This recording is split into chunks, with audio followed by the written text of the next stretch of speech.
What's up, guys? Welcome back to another Daily Drive episode. I'm Carson. And I'm Martin. And today we got a lot of news for you guys, including some new BMW news, new news about the Honda Ridgeline, cars that will be discontinued this year, as well as we'll be going over the Kelley Blue Book Awards for the Best Chosen Car of the Year, and we'll give our opinions on those. Yep. And a little more news and some leaks. Alright guys, let's start with the news. BMW will be releasing a new Z4 in early 2024. It finally will get a manual transmission, but unfortunately it's only in the performance package, which is the 6-cylinder M4 OI. It will have the same transmission as the Toyota GR Supra. And in other news, the Honda will be adding a Trail Sport trim to the Ridgeline. So Honda is trying to encourage the Ridgeline users to Ridgeline drivers to go off-roading more, because the Ridgeline doesn't really look like that much of an off-roading truck. It kind of just looks like a utility truck. Yeah. In my opinion, I'm not really a fan of the Ridgelines. They look exactly like the Honda Pilot. It's basically just an SUV with a truck bed. Same thing with the Jeep Gladiator. It's basically a Jeep with a truck bed. Yeah. So moving into next year, there's going to be many cars that are going to be discontinued. I'm just going to read off a list from Autoblog here. So far, it has the Audi R8, the Audi TT, the Chevy Bolt EV and EUV, Chevy Camaro, Dodge Challenger, Dodge Charger, Chrysler 300. The last Chrysler 300 was actually made this weekend, and I'll put a photo up for you guys to see. It's pretty sad. I wish they would have made the Hellcat version of it, but... Yeah, I feel like the 300, it was a really nice car, and it had potential to maybe rival and challenge the Chargers and Challengers, but I guess they just didn't see it, and it's pretty unfortunate that they're getting rid of all these. Yeah. They're pretty staple cars for Dodge and Chrysler. Some other vehicles are the Ford Escape, the Ford Edge, the Ford Transit Connect, the Genesis G70, Jeep Cherokee, Jeep Renegade, Kia Rio, Kia Stinger. I think it's pretty crazy how Ford is getting rid of two of their only SUVs. Yeah. They have I think they have three in total. Well, yeah, right now they have the Explorer, the Expedition, and I think another one. Yeah, and the Escape. So yeah. I'm surprised they're getting rid of half their SUV lines. The main reason why most of these are getting discontinued is due to poor selling. Yeah, and I'd also say the demand. Most people now just want like sedans. Yeah, and most of these cars that we've listed off are not electric either, besides the Chevy Cruze. Yeah, the Chevy EV or whatever. Yeah. So now we're going to go through Kelley Blue Book's Cars of the Year, and we're going to pick through our top 3.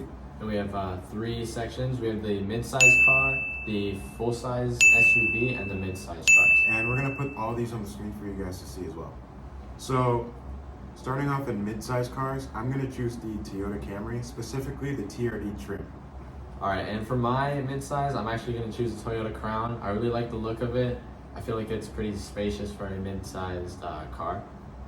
And now moving on to our full-size SUV, I'm actually going to pick the GMC Yukon XL. I really like the look of it. I'm not that big of a fan of GMC, but just the look of the Yukon XL and how big it is, I feel like it's a very good family car.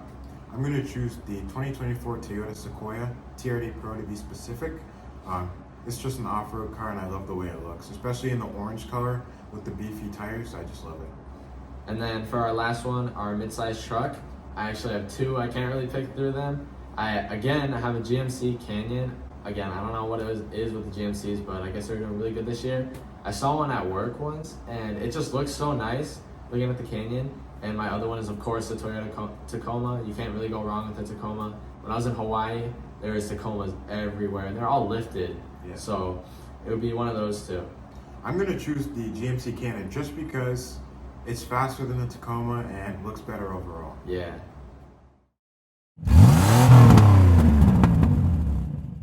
Alright, so what are we with today? What's on? And Caden. And what is the name of your guys' podcast? Great in the Goats. Okay. What soccer player has the best car? I think Ronaldo with his Bugatti. Easily. What about you, Tom? I personally like Neymar's 458 Italia. Alright. Ferrari. You can find their podcast on Spotify at JHS Creative Communications. And we'll also have that linked in the description for you guys. Yep. So this is my 2008 Toyota RAV4. And this is my new 2020 Mazda 6. and we'll be looking over our cars today. Martin will be reviewing his, and I'll be reviewing mine. We can go over stuff that we like and kind of stuff that we don't really like about the cars. And yeah, we'll get right into it. This is my 2008 Toyota RAV4. It's an SUV and it's silver, and I'm going to show you guys what's under the hood. So it is a little dirty right now, but under the hood is a 3.5 liter V6 making 269 horsepower and 249 foot-pounds of torque. This currently has 205,000 miles, and it's just been a great car overall. So this car has a 15.9 gallon tank. It averages about 19 miles per gallon in the city and 26 miles per gallon on the highway. By far, probably one of the most reliable cars I've ever driven. All right, so going inside, pretty spacious, I'd say. It has the JBL sound systems. It's a 5-seater as well. You have a lot of storage compartments, and yeah. Moving into the back seats, these are pretty comfortable as well. You can put them back, you can put them forward, and yeah. I'm going to show you guys inside the trunk. So this RAV4 comes with a cargo topper as well as a cargo net, but it's underneath. I can't show you guys right now. And yeah. And then you got the spare tire on the back as well. Spare tire on the back as well. Yeah.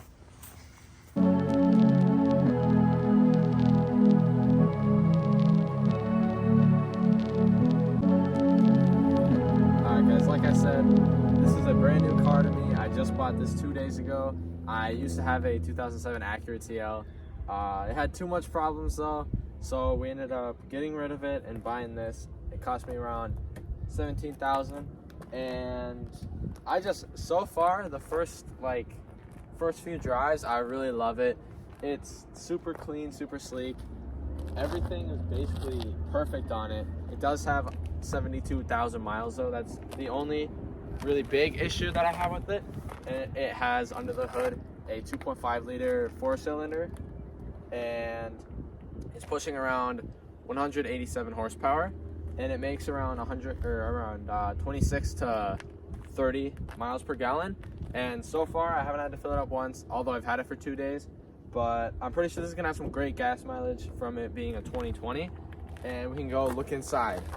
So this is the inside. It's very clean, and on the inside it does have heated seats. It has, of course, a sport mode. It's pretty spacious in here. I have Apple CarPlay on here, plugged into my little cord right here. There is lane detection on the side, so lanes will pop up here if I'm swerving a little too much to the side. And then also on my mirrors over here, I do have blind side warning. I feel like that's very, very useful, and it lets you know, if there's a car right next to you. It's very clean, like I said, because it's brand new. And if we go to the back real quick, the back is also, it's pretty spacious. It's a mid-size sedan, so you're not gonna have as much room as you really want in the back. Right now I just got my soccer cleats and a wind scraper in here. Living in Minnesota kind of sucks. And going around the back, I really like the tailpipes on this. I feel like it's very, it helps fit the kind of almost sporty look of the whole car. And also coming over here with the rims, I really like my rims, or my wheels. They're a little curved, but that's fine. It's not, nobody's looking at it that close. And overall, this blue color in the sun just looks very nice. And I'm gonna get this tinted soon, so maybe next video you guys can see the tint. And on my windshield, I do have diamond ceramic coating, so all the water that splashes on it when it rains just ends up beating right off. And that is my 2020 Mazda 6. All right, as you guys saw from Martin's RAV4, it has a huge engine. Mine is a lot smaller, only being a 4-cylinder. I really like how clean the engine is. It looks very sleek. You can tell that they put a lot of detail into making the engine cover. Over here, the battery and stuff. I haven't done anything to it yet. I don't know if I will. Probably the only thing that I will do cosmetically though is tint the back taillights. And yeah, that's everything. Okay, and something that I really love about this Mazda, when I got my hands full, I can come over, and it does have keyless entry. And also it has a push to start, which is aftermarket. That comes in very handy on these cold mornings in Minnesota. And another thing that I love, I can back away from it, walk away, and it locks itself. I don't even have to touch the keys. Alright, and moving to the back of the trunk, it's actually very spacious in here. I was not expecting it to be this spacious for a mid-sized sedan. There's so much room in here. For playing soccer, I can just throw all my soccer balls in here, and then I'll do a quick startup for you guys real quick.